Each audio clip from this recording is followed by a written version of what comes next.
नैहरे आइल तो ओकर सखी सहेली पूछलिन काले तोर दुल्हवा कैसन है। कहला कि ए सखी हमार दुल्हवा तो ठीक है तो हार कैसन है। तो दूसर की बतौलस कह कि तोर तो ठीक बा लेकिन हमार रतिया के जब आवाला न रे तो ओकर कुछ अलगे भाव रहा। बतावत है का बतावे। होली के वाड़िया शिकारिया बजावे, होली के वाड़िया शिकारिया बजावे, लेकेला मचूस हो वाला मुलल जावे।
सखी से बतावत बा। हाँ, का बतावत बा हो? का बतावत बा। लसा लसा लसा का लगावे ला कमरुआ, मीठी मीठी बतिया में लासेला दुलारुआ।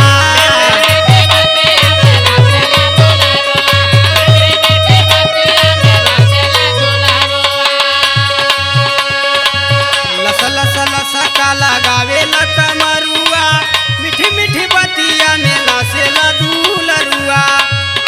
ओढ़ के ओढ़निया चूसनिया चूसावे, ओढ़ के ओढ़निया चूसनिया चूसावे, देखेला मचूस हो वाला मुलल जावे।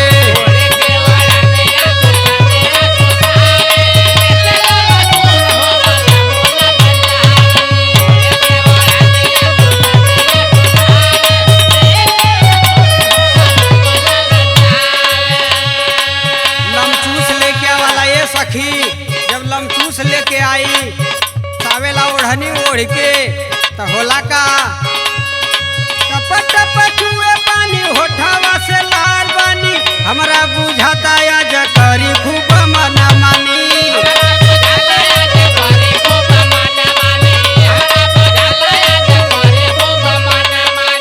टप टप छुए पानी होठावा से लाल बानी, हमरा बुझाता आज करी खूब मना मानी। तार तार गलिया पे कलिया बजावे, तार तार गलिया पे कलिया बजावे, लेकेला मचूस हो वाला मलल जावे।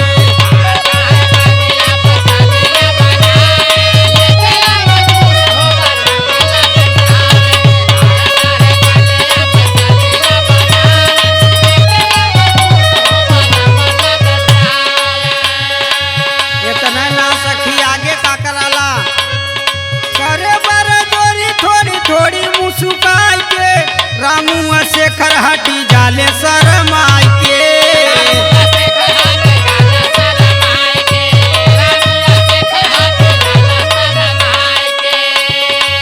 करे बर जोरी थोड़ी थोड़ी मुस्काई के, रामू शेखर हटी जाले शरमाई के।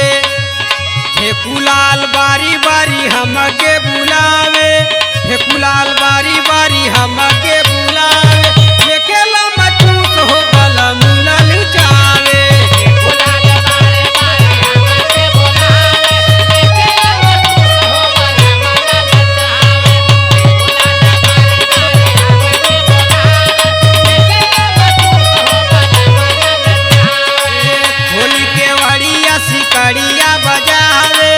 होली के वड़िया सिकड़िया बजावे देखेला मचूस हो बला मुनन जावे